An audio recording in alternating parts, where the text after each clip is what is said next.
Hello and welcome to the Tally Talk podcast. Before we begin, I'd like to tell you a little bit about Tally.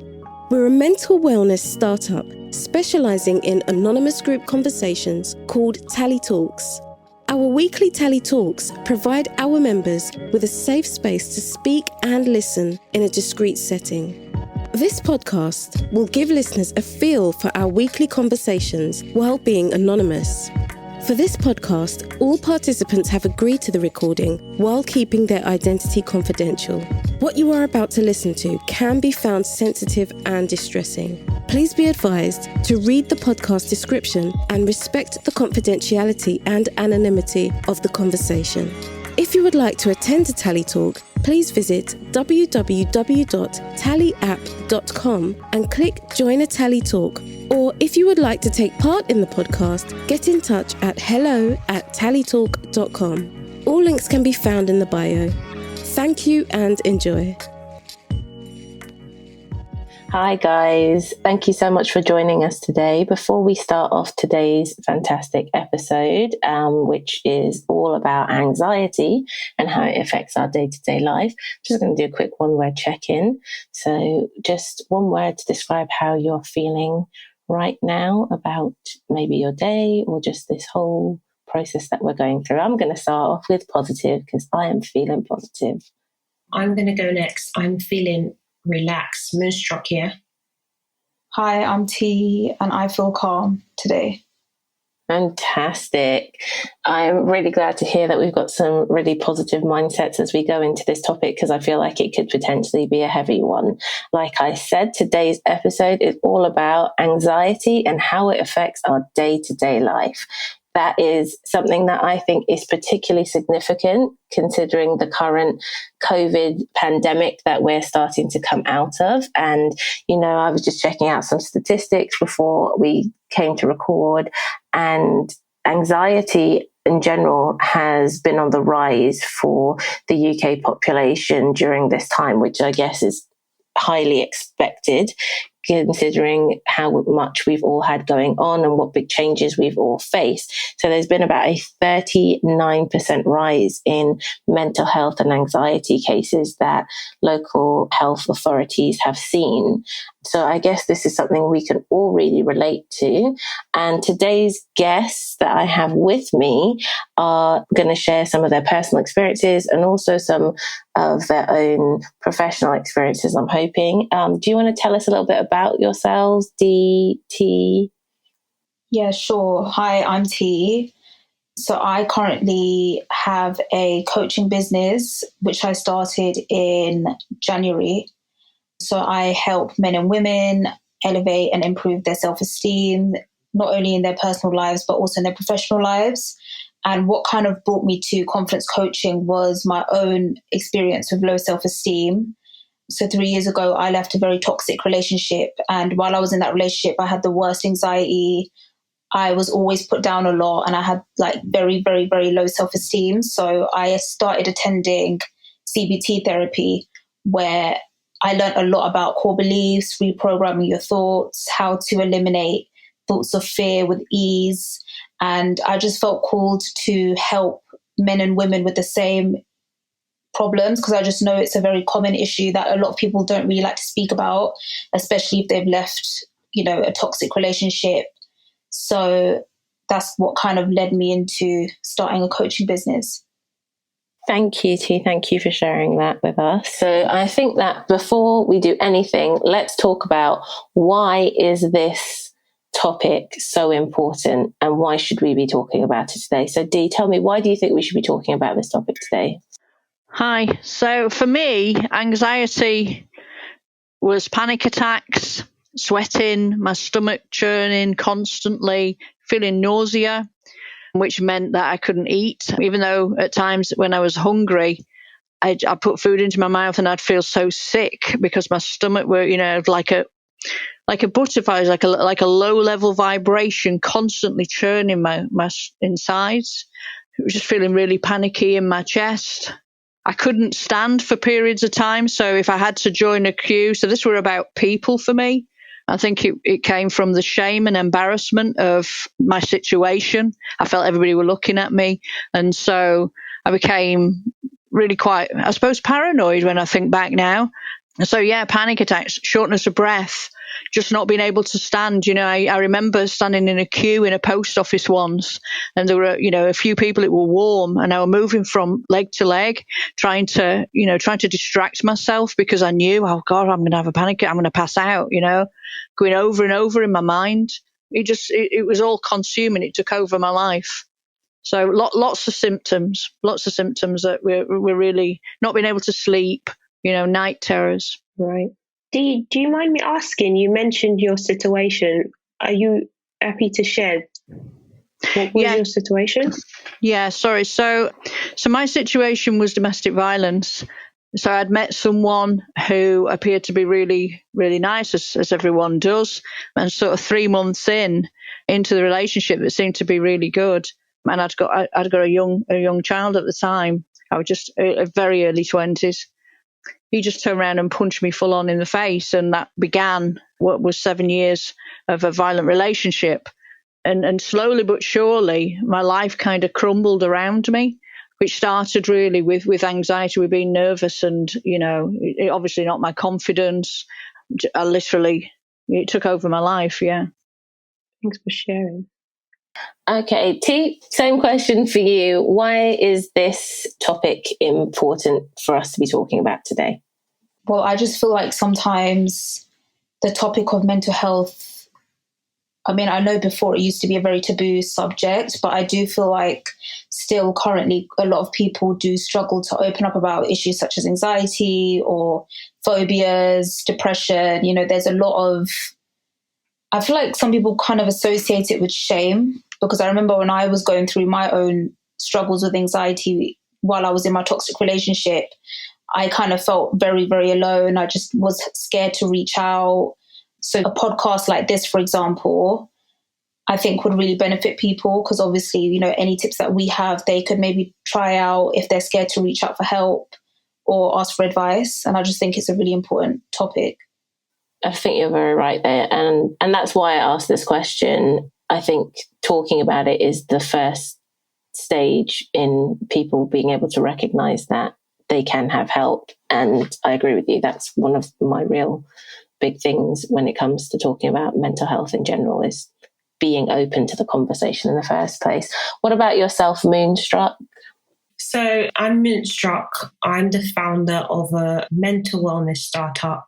And just like T mentioned, I kind of got into my line of work from my own personal life experiences as well. A lot to do with some abusive relationship as well, and some different life situations that kind of came all at once at the same time.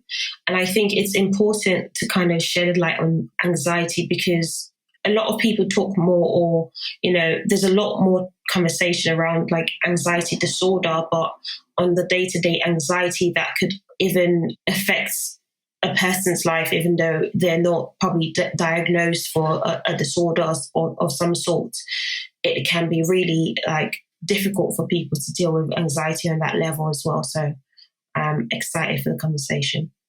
Thank you. That's so true. So many different levels to this situation. So let's start with, what does anxiety look like to you? Because I think it looks so different for everybody. I can't think of one key thing that might be the same for my anxiety compared to another. So what does anxiety look like for you, T? I would say for me, it's the only way I can describe it is like a mess in my mind, because whenever I get the feelings of anxiety, I can't really think straight, or it might be affecting me physically, where I'm starting to get hot because I'm so nervous, I'm so anxious. Before, when my anxiety was so bad, I couldn't sleep. I actually struggled with sleeping because my thoughts were all over the place, and it started to affect my physical health. So I think for me, anxiety looks just like a mess in my mind. That's the best way I can describe it for myself. That's a really good description of it. What about yourself, Moonstruck? So I've only gotten to grabs in the last maybe 3 or 4 years with the fact that anxiety, especially for me, especially coming from, I think, a cultural background that doesn't pay a lot of attention to mental health. For many years, I think I didn't pay attention to, my emotions or my feelings, or also, how my mental wellness might be affected by day-to-day situations or life, really. And the very first time where I kind of got slapped with anxiety, I remember I was driving. I think it was 2 years ago now, and I was at like a stop. So I was in traffic, and my car I obviously came to a stop. And then all of a sudden, I was so convinced that my car was rolling backwards and I was going to kind of hit the person behind me or the car behind me. And I started panicking so much in the car. I kind of started pressing everything. And like for at least 30 seconds to a minute, I was kind of so scared and it was really gripping me. And then I kind of just stopped and I noticed, the car's not moving at all.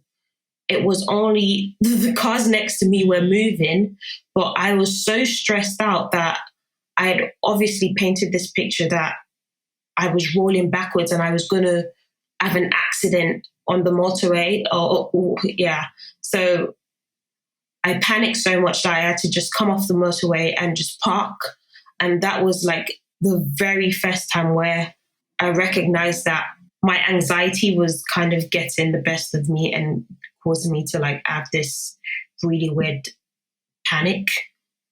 Do you know, it's so funny that you just said that, because listening to you describe that experience, that has happened to me on at least 2 occasions. And it's only now hearing you talk about it that I've actually recognized that I was probably having an anxiety attack myself at that point. And just thinking about when it even occurred. Yeah, I probably was so stressed at the time and just refusing to recognize it that I didn't even realize I was having a bit of an anxiety attack until you've now said that. So, and this is what I mean when I ask and I say, like, anxiety doesn't always look like people think it is. It isn't always someone heavy breathing and freaking out. It sometimes can be such a small thing that people around you don't realize what's going on. And sometimes you yourself don't realize what's going on. And I think my first memory of having any kind of like anxiety attack probably was in my late teens. And it occurred because I started an all-girls school and I'd never been in that environment before.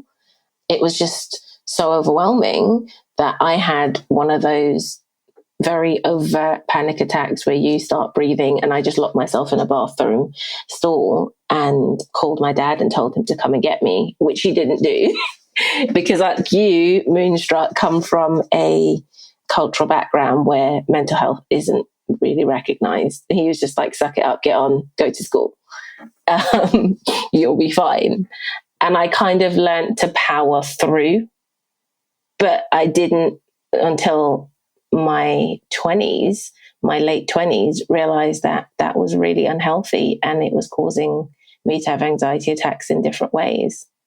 So as I was saying, I think anxiety clearly doesn't have one particular face, and that is something that I really want to share with people today.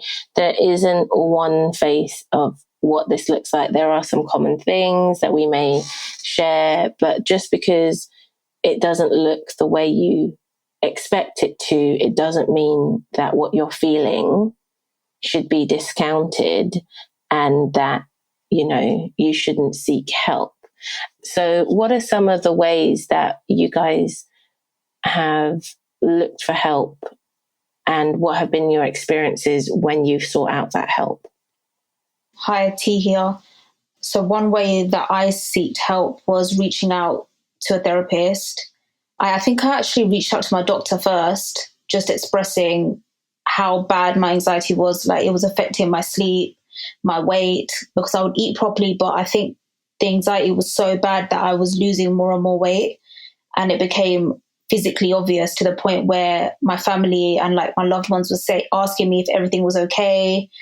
And I knew what was causing the anxiety. I knew it was my relationship. I knew it was the after effects of leaving that relationship, but I just didn't really know where to start. So I started attending therapy for it, which personally really helped me. And I know obviously everyone's experiences of therapy can be different, but it was just nice to feel validated, not feel alone, because I remember when I was going through it, I just felt really lonely. Like I just felt like no one would really understand. Even if I reached out to my friends about it, I was scared that they might think that I'm just being dramatic or I'm just over exaggerating, which I think is a fear that a lot of people have when it comes to opening up about anxiety and phobias.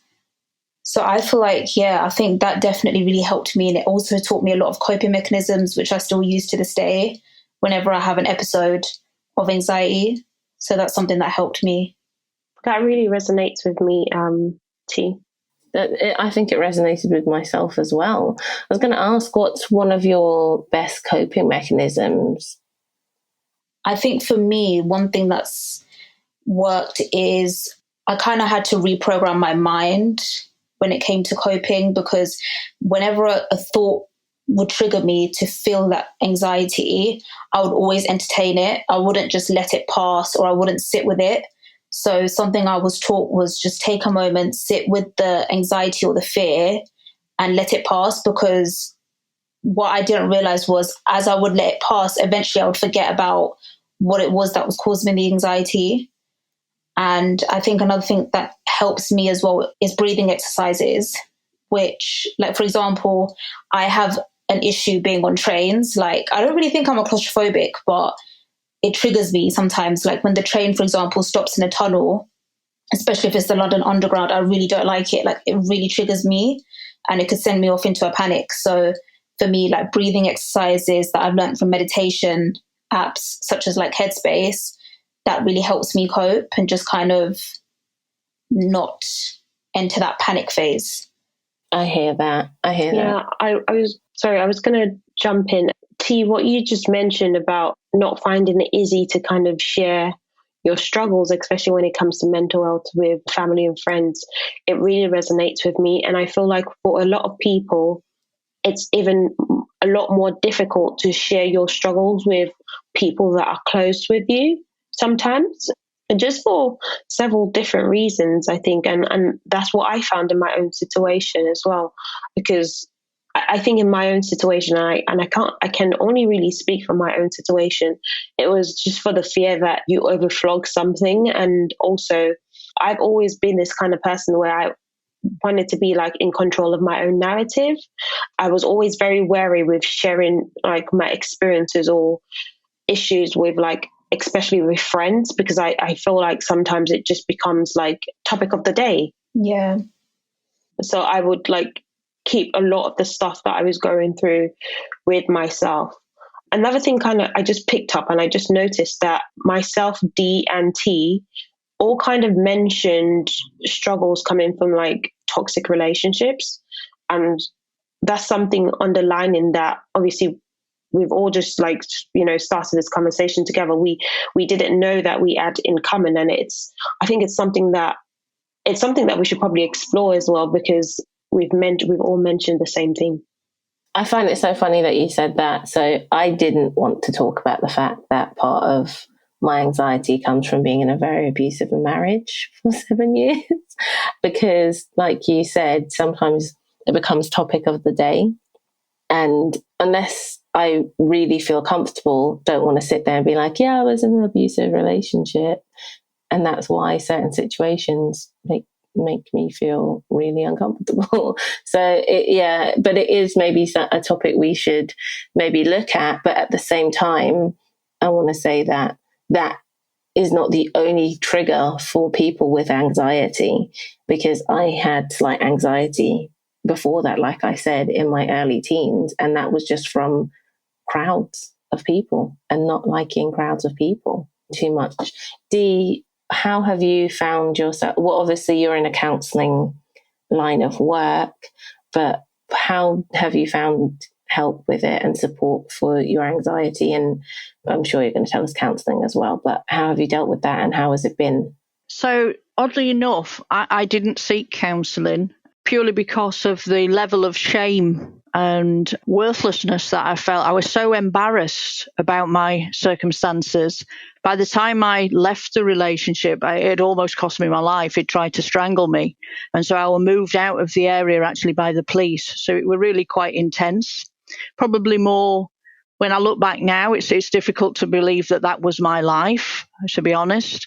So I remember sort of getting up one day, about 3 days after he'd attacked me, and being unable to function. Tears were just coming, silent tears. I couldn't stop them. And I just walked to family members that I'd fallen out with, actually. They'd not spoken to me for months because I think they were so appalled by the circumstances that I was staying there. It were back in the day, I mean, this was 30 years ago, so it were a long time, and people didn't really understand, why do you stay? They don't understand the fear around domestic violence.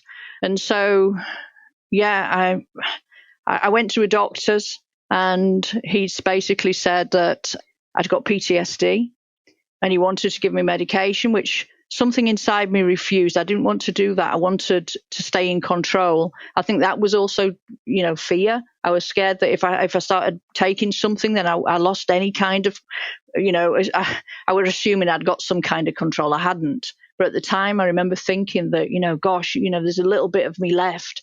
And if I take some drugs, I might lose myself and never come back. And so I didn't. I moved out and I started looking for my own answers, and, a life's journey began. I started cycling for exercise. And over the years, I've found different ways of coping. And certainly for me, finding out, understanding what happened, why things happened, why did I feel different things at different times, what were happening. And that led me on to a journey of becoming a counsellor to support other people. And nowadays, one of the biggest things that I ask people to do is to stop and think about how they feel, the sensations in their body. What are you feeling? Why are you feeling these sensations? What's triggering them? To fully understand what's happening internally, whether it's in the stomach or in the chest, because these things have an impact on you physically and mentally. That's very true. It does have a physical and a mental impact on you. And I hear exercise a lot when it comes to dealing with a lot of different mental health issues. So often exercise is suggested. It doesn't really work too great for me. I do love to be outside. So my favorite coping mechanism and how I make a living now is writing. It's actually how I became a writer. I started, I guess, processing what was going on because I didn't feel comfortable talking about it to people, even close friends and family. So I just started writing poetry at first because I didn't know how else to process anything. And then later I discovered mindfulness meditations. And those are my two favorite, I guess, coping techniques at this point in life, is to take a moment to sit in my feelings and write about it. And sometimes it's a poem, sometimes it's just random scribbling. And then the other one is mindfulness. I love that, Raquel. So I actually used writing a lot as well as poetry. So I kind of grew up, well, my upbringing was not very normal, I'll say. I spent a lot of my young years living with members of families and aunties, and not especially with my parents. And it was kind of, obviously, as a young girl, it was very difficult for me. And I remember that one of the things I felt like I didn't really have was privacy, and kind of like Virginia Woolf said, a room of my own. And also I didn't feel safe to kind of share my thoughts, my feelings, and all the stuff I was going through even through puberty with anyone. And what I'd do is I actually picked up poetry And so rather than just journaling, and because I kind of fear that people will read my journal, or someone will pick up my journal and read all my thoughts and I will feel so naked. What I used to do is I would actually write poetry, and I've got these journals that I still have till this day of loads of different poetry. But the beautiful thing about poetry is that it only made sense to me. If you read my poems, you wouldn't get it, because I use like loads of hidden messages in my poetry, and that really helped me through as well. So I do agree that writing is a really big coping mechanism that I still use to this day as well. Thank you for sharing that. That's really nice to know, and comforting to know it's not just me.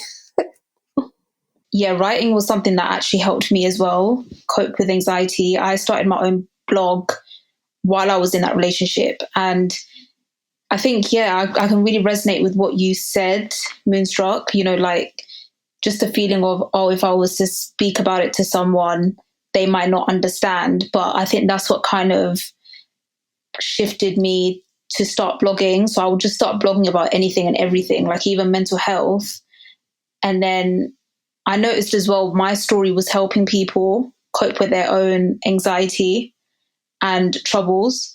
So I do feel like writing is quite a healthy way of just like expressing your emotions and letting it all out. T, when you were blogging, was your blog anonymous, or were you actually open to tell your story? So my blog's not anonymous, but I didn't obviously begin the blog talking about my story. It was just me, like, right, because I loved going out and stuff prior to the relationship. So I had loads of like food posts. So I started off kind of like a food/lifestyle blogger, which started getting a lot of hits. And then I was like, okay, why not write about mental health? Because that's something that's very close to my heart. Again, I didn't openly share my story at the time, but it was just a way, it was very therapeutic for me more than anything. Like it was just an escape from my day-to-day like troubles. Thank you, T. Thanks for sharing. So one thing that I normally do before I host anything is I go around to people and just randomly ask them questions if they have any questions on the topic that they would appreciate hearing about. So one of the questions I had that I'm going to pose to you guys, I know how I feel about this question. Does this mean I'm crazy?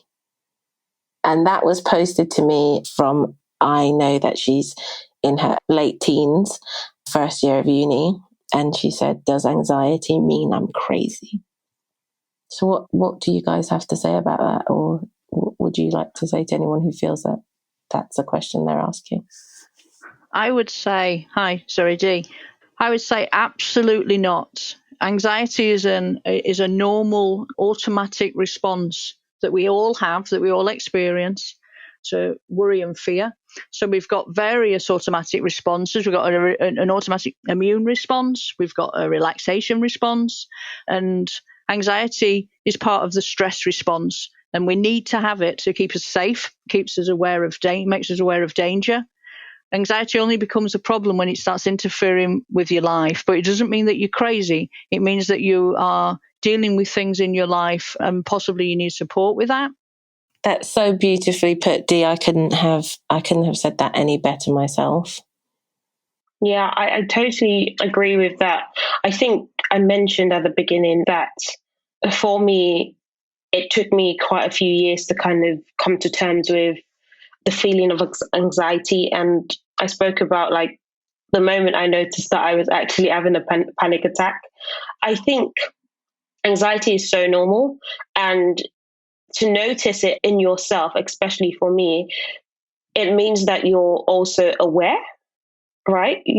There's a kind of an awakening and some self-awareness that needs to take place for you to kind of notice that, you're dealing with anxiety or anxiety issues. So I don't think it means you're crazy at all, or it does not mean you're crazy at all. And if anything, I think there's a sense of awakening that comes with noticing that as well, that you need to kind of congratulate yourself, or also being so self-aware that to notice that you have something you're dealing with, and probably something you probably need help with. Dee, I see you put your hand up. Did you have something else that you wanted to add in there? Yeah, certainly. Just to pick up on what Moonstruck's saying there, I think for me personally, I would not change what brought me to understanding myself because of anxiety and everything that went before. It's made me the person I am. And as Moonstruck says, it starts a journey. You start looking within yourself. You find out who you are, what's important to you. It allows you to set boundaries for yourself. And you don't tend to bother with these things unless you come across adversity of some description, which is often anxiety. And so I think it's an important part of life, and it's not something that we should be, it took me a long time to come to terms with, but now I write a blog, and a lot of people that work with me write blogs, and we do that to allow people to know that, to show that this is a normal part of life, and we've got nothing to be ashamed of. This is who we are, and we need to embrace it and share our stories and how we've overcome them. So true. This is another one, and I think it very much speaks to anxiety and my day-to-day life. Somebody said to me, does it ever go away? And for me, I'm going to say, I don't think it ever goes away, in the sense of, I don't wake up tomorrow. I'm not going to wake up tomorrow and guarantee that I'm never going to have an anxiety attack ever again, or feel that sense of anxiety. But what does happen is I have learned to improve on how I cope in those situations. And like the rest of you ladies have said, I've grown from that. I've grown to recognize that I have to have stronger boundaries in certain situations. It's made me a stronger person, and it's given me better tools when with dealing with other people, with social situations, and so many things, professionally as well as personally. So it doesn't go away, I guess, but you can grow. Yeah. T, did you want to jump in? Yeah, I definitely agree with that. I was literally going to say the same thing. That's my personal outlook on it as well. I don't think it will completely disappear, but the way we cope with it and the way we look at the feelings of anxiety can be changed. So I know compared to how I used to cope with anxiety 3 years ago, I cope with it a lot better now. But that's because obviously I had to experiment with different techniques, different things, because obviously something might work for me, but it might not work for the next person. And I just think, you know what, it's a period of growth, and I think we should really embrace it, and we shouldn't look at it as a burden. Like, we shouldn't think of it as, oh, like I need to find a way to deal with this feeling because it's really bothering me. Like, I think when I started to look at it as, okay, I'm doing this for myself and my future self, and I saw it as a crucial period of growth, that's where my mindset changed. And I started to embrace the process. And I do think, and I'm sure you guys can agree as well, I feel like it's made all of us stronger now than, before, like when we used to deal with the anxiety. And I just think, I think, it's a period of growth that, like, we should really learn to embrace it. And Moonstruck? One thing that I kind of grew to do, and I think this is like my way of coping with it as well, is that I can, before an anxiety attack comes along, I can start to see the signs. And it kind of takes me back to when I was talking about self-awareness. One thing I noticed that I do with myself a lot is when I'm feeling some sort of way, I can already start to see or start to feel when I'm edging towards probably a panic attack or just like, lashing out or something like that. What I start to do is I start to question myself. So I start to take myself a few steps back, and then I ask myself, why are you feeling this way? What started making you feel this way? And then I kind of take myself back through the events of my day until I find exactly what's making me feel a certain way.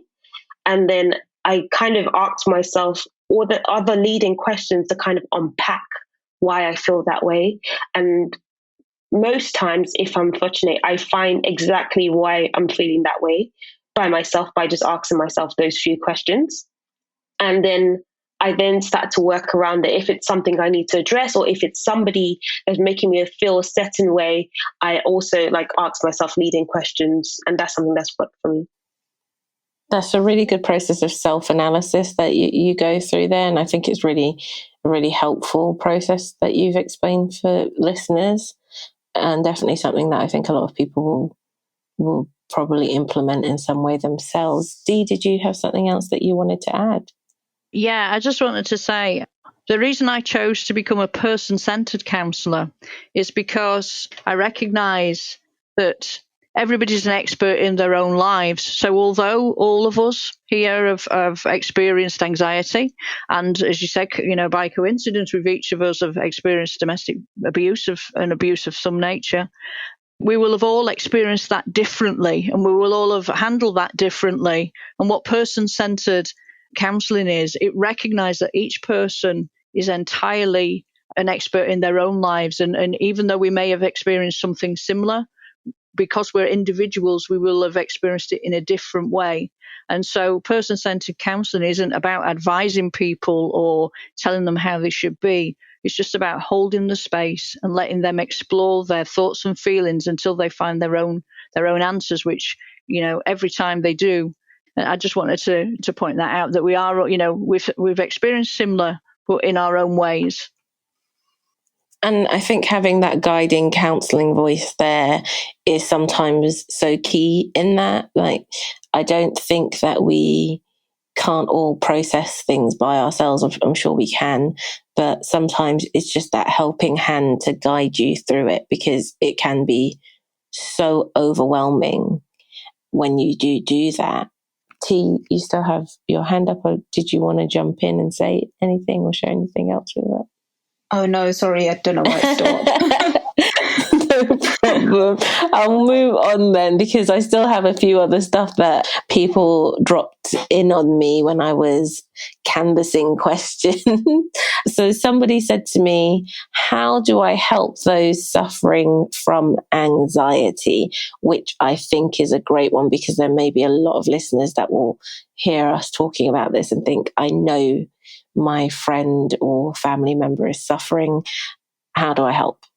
So how have you guys had any help from anybody that's recognized you're in a situation, and have you had any helpful experiences? I think one thing that can be very helpful is listening and not giving advice as well. So I know one thing sometimes I find really annoying when I'm speaking about like my whatever situation I find myself in, or even like the way I'm feeling, because lately I went through like a really bad anxiety attack where I felt like I was going to lose my legs, or I wasn't going to be able to walk it again. And so I felt the anxiety physically rather than just like a panic attack. I actually felt like my legs were going numb. And I had to like do a lot of research about how a person can start to, feel anxiety, the physical effect of anxiety.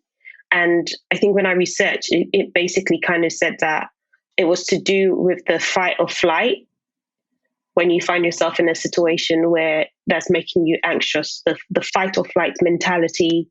So your legs kind of feel like they want to run away from the situation. So you can start to feel it in your legs. And I think one thing that really helped me when I was going through that situation was just having people to listen to me and not ask me or not try to give me advice of what to do.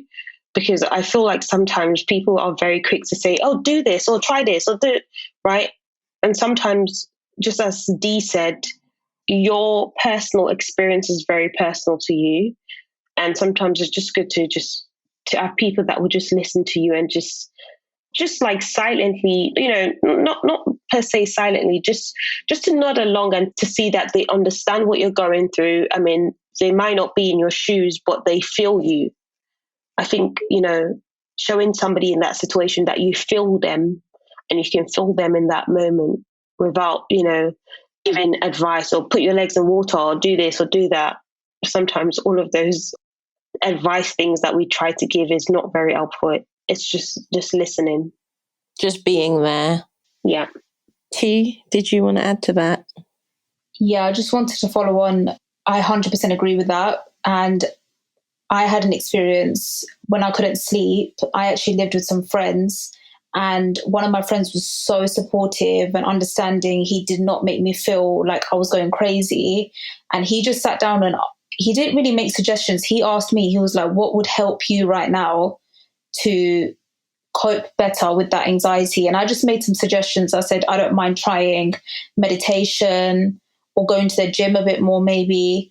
And he was so supportive, and he would just do the meditation sessions with me. He would come to the gym with me, and he was just so supportive. And that's something that's always like stuck with me. So whenever I have maybe like a friend that might be struggling with anxiety, I try to come from that place, a place of understanding and just being a good listener. I think being a good listener is so important because, like what Moonstruck said, you know, everyone's situation is different. Everyone's situation is very personal to them. So the way they cope is obviously going to differ.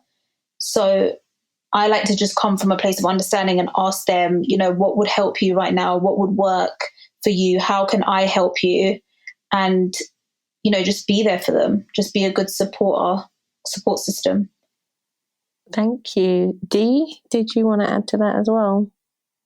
Yeah, I just wanted to add, I advise people, or don't advise people, I support people, but one of the exercises I would give them is to become present in the moment, because quite often anxiety is about worrying about something that's happened or worrying about something that might happen.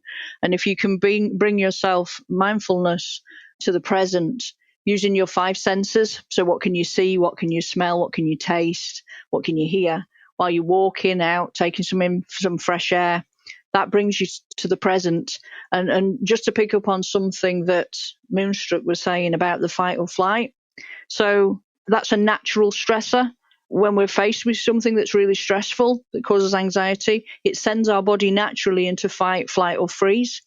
And what happens because of today's society, because sometimes we can't fight and we can't run away and we just freeze, our bodies are charged up, ready for fight or flight. And so they fill with chemicals. And if you're unable to react, you know, so certainly in a violent situation where you sort of cower down and you just stood there, all these chemicals can't discharge. So there's a natural cycle of charge, discharge, and relax. And that doesn't get to happen, which is quite often why exercise, to be able to run it off, to be able to deal with it, to get these chemicals from your body, that really helps. And mindfulness meditation, that helps as well. Oh yeah, I totally agree. It was my first time feeling such intense anxiety like that physically. Yeah, it was crazy. I literally thought I started having like thoughts of me being in a wheelchair and all of these things. And yeah, it was definitely me being in a very stressful situation, a stressful job. And I decided to kind of remove myself from that situation because I just didn't see it going that well for me. So I quit the job. I definitely can say that when you were talking, Dee, just now about being focused on something that has happened in the past or present, and then that creates that sense of anxiety. I am 100% that person. Like that is something I do so often, and it creates like what I would say is like an unnecessary sense of anxiety.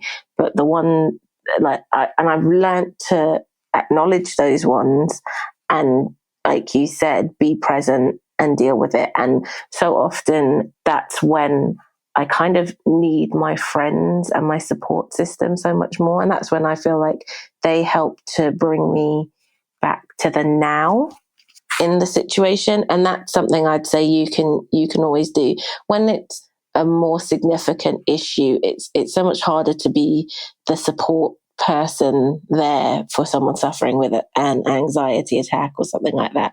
But when it is a case of it's not actually happening, just being a helpful reminder that you're not there now, and just not being patronizing. Well, it's not happening now, because in that moment it feels like it's happening now, but just pointing out things to me, when my friends just simply point out things like, we're in a safe place actually right now.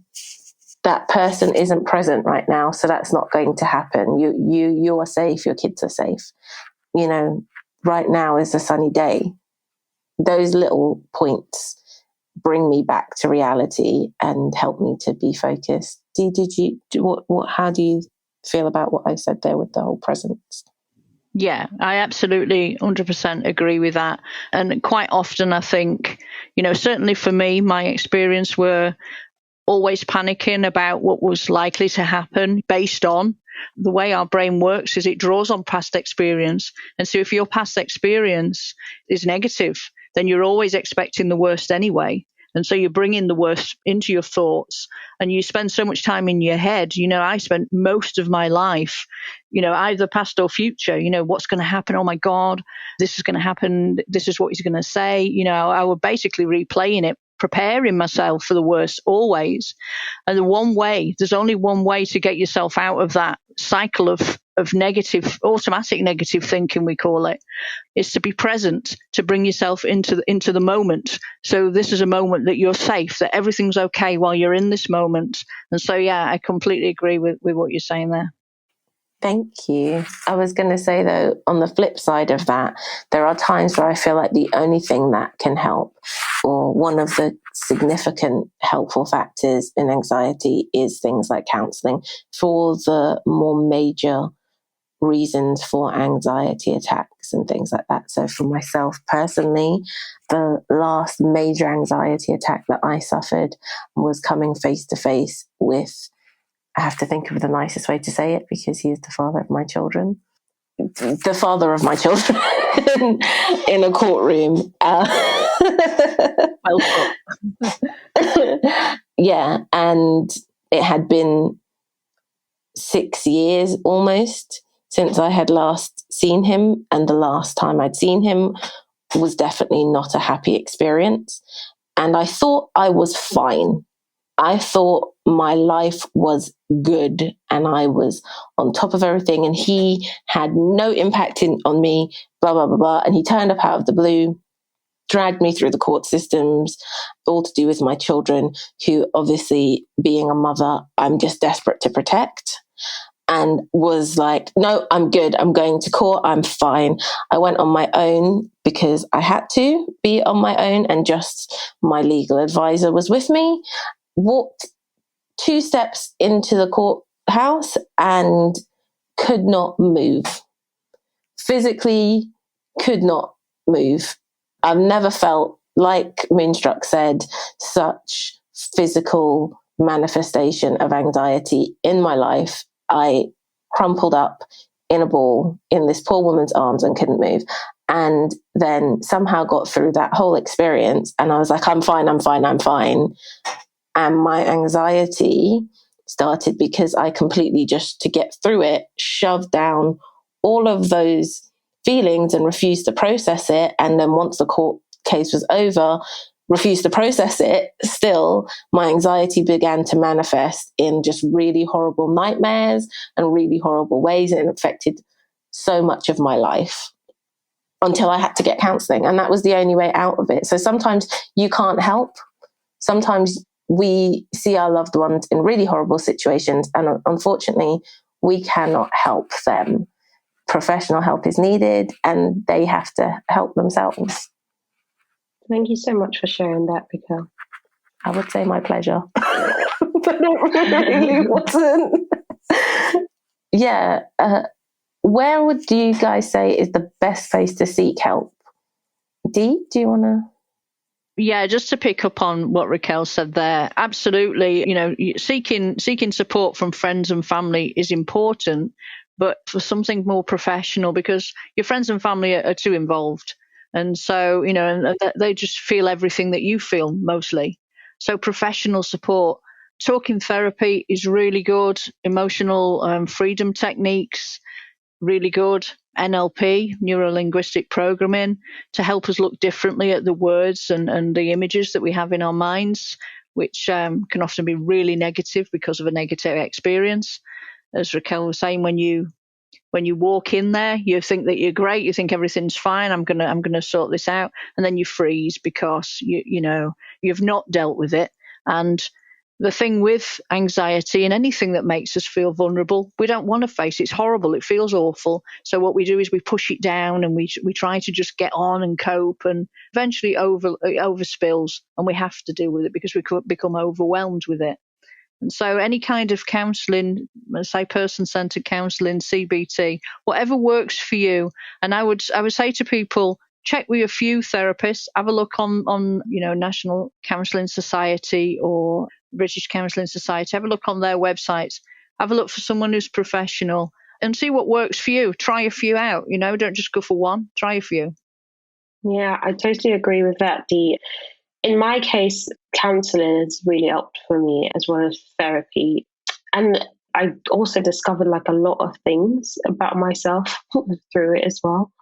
Another thing that's kind of helped for me lately, depending on where your kind of anxiety is stemming from, coaching has really helped me as well. But I find with therapy is really good and counselling is really good to talk through things and kind of get that self-awareness.